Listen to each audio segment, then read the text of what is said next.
centro,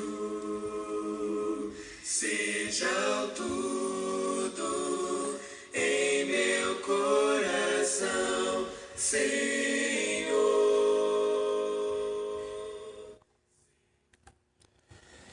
Olá, irmãos e amigos, estamos juntos mais uma vez para o nosso Café com Deus.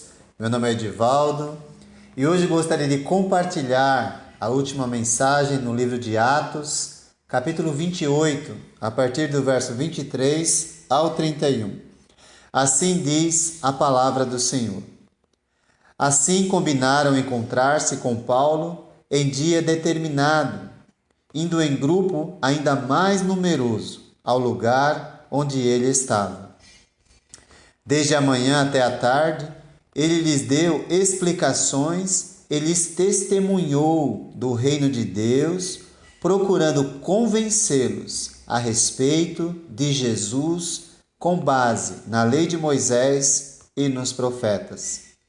Alguns foram convencidos pelo que ele dizia, mas outros não creram.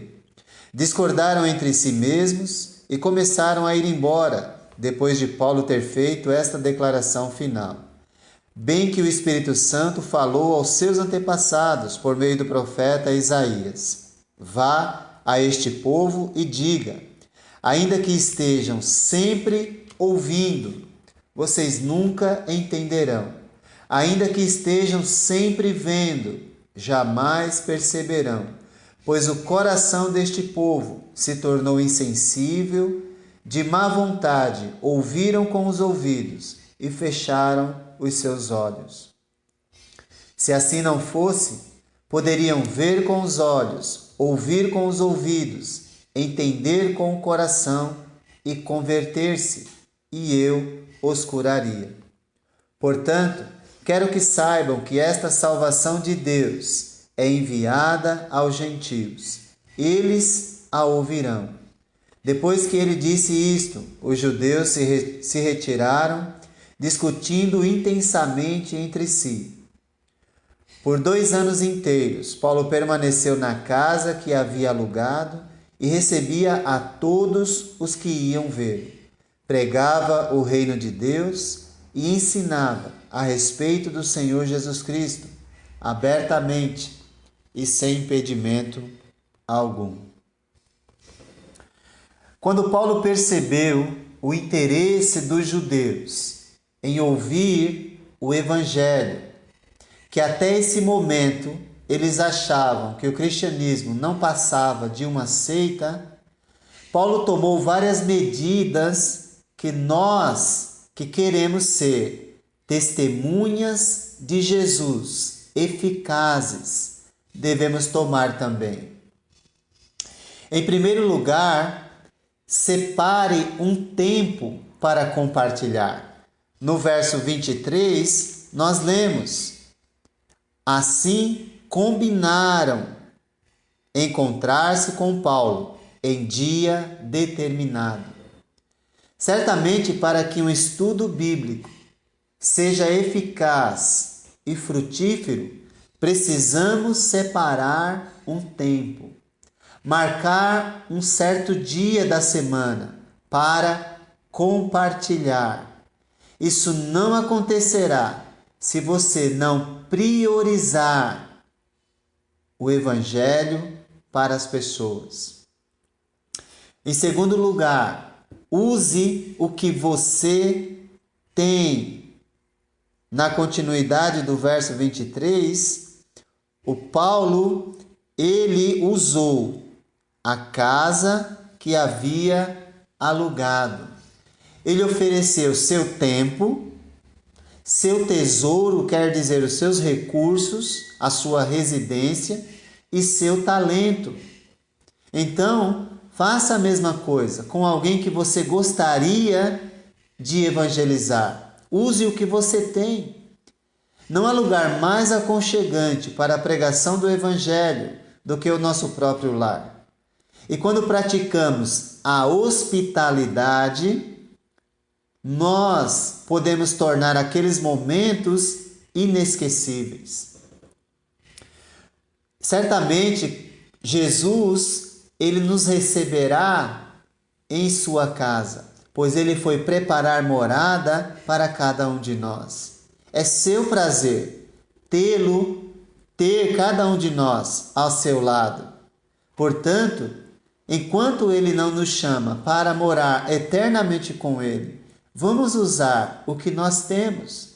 Abra sua casa para a pregação do Evangelho. Use o que você tem. Use seu tempo. Use seu tesouro, as bênçãos que Deus tem te dado. E use o seu talento. É preciso marcar um dia. É preciso marcar um momento. É preciso convidar pessoas. Mas é preciso dedicar tempo. Paulo dedicou desde a manhã até a tarde. É importante ter um tempo destinado a compartilhar com as pessoas. No caso de Paulo, começaram bem cedo e foram até o fim do dia. Foi um comum acordo, mas nós podemos marcar uma hora para estar compartilhando com as pessoas. O importante é dedicar tempo às pessoas. Mas também é necessário conhecer bem as Escrituras. Paulo, usando o Velho Testamento nesse momento, compartilhou Jesus e seu reino. Quem não conhece as Escrituras acaba discutindo sobre religião ao invés de falar de Jesus. Quem conhece as Escrituras prega sobre Jesus e seu reino, como Paulo fez.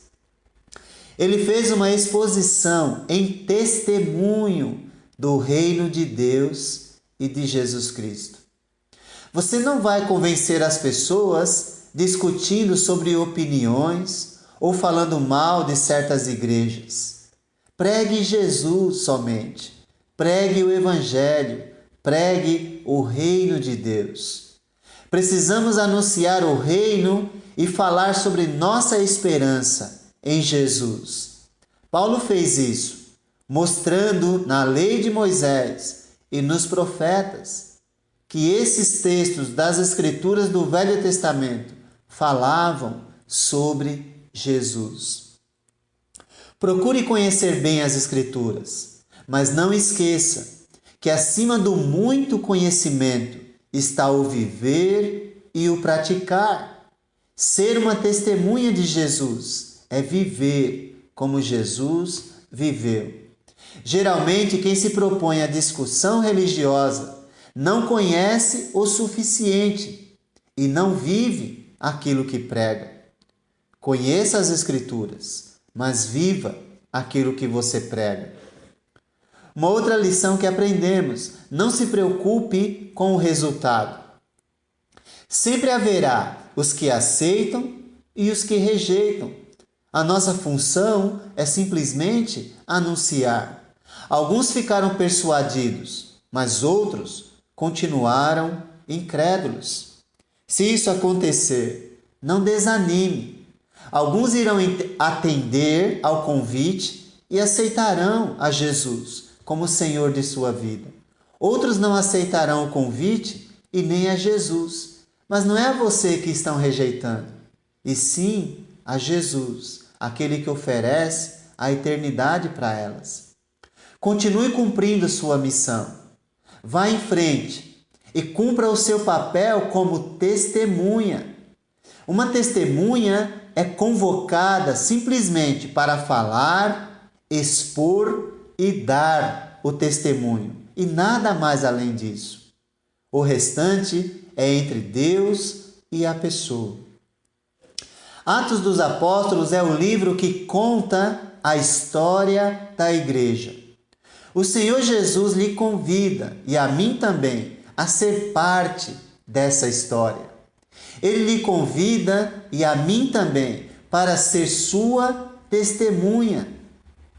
Vale a pena lembrar que Deus não precisa de advogados, mas Ele precisa de testemunhas.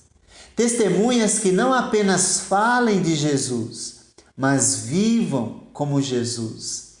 Deus deseja que alguém o conheça, certamente, e que conheça a sua história, vivida por meio do Filho, e que essa história tenha transformado sua vida nesse relacionamento com Ele, para que deste modo nós possamos compartilhar essa esperança com tantos que estão perdidos, desiludidos, aflitos e sem esperança. Deus também nos dá oportunidade de cumprir a promessa que fizemos um dia, de sermos fiéis a Ele. E cumpriremos isso proclamando, anunciando, testemunhando o reino de Deus e Jesus em nossas vidas. Falando a respeito de Jesus, não há outra mensagem a dar. Deus, Ele prepara o caminho quando nós nos propomos a falar de Jesus. Ele nos dá oportunidades e nesse propósito, para nós, Ele cumpre sempre as suas promessas em nossas vidas. Já se passaram mais de 1900 anos desde que tudo aconteceu. Falta ainda uma promessa para ser cumprida: a volta de Jesus para nos levar e estar com o Pai. Mas o que é que nós vamos fazer enquanto Ele não vem? Pregue o reino de Deus. Fale de Jesus. O objetivo do Evangelho é convencer as pessoas a respeito de Jesus, pois Ele é o caminho, a verdade e a vida. Não há salvação em nenhum outro nome a não ser no nome de Jesus. Cada vez que eu falo de Jesus, estou cumprindo o propósito de Deus para a minha vida. Estou cumprindo o meu chamado. Vivendo como os discípulos no início do livro de Atos, com os olhos fitos no céu e aguardando a sua última promessa ser cumprida. E a sua voz ecoa em minha mente e meu coração, como na vida dos discípulos de Jesus. Ele virá do mesmo modo que ele subiu. Se você tem essa esperança, separe tempo para compartilhar. Use o que você tem: tempo, tesouro e talento para a glória de Deus. Conheça as Escrituras, mas viva as Escrituras.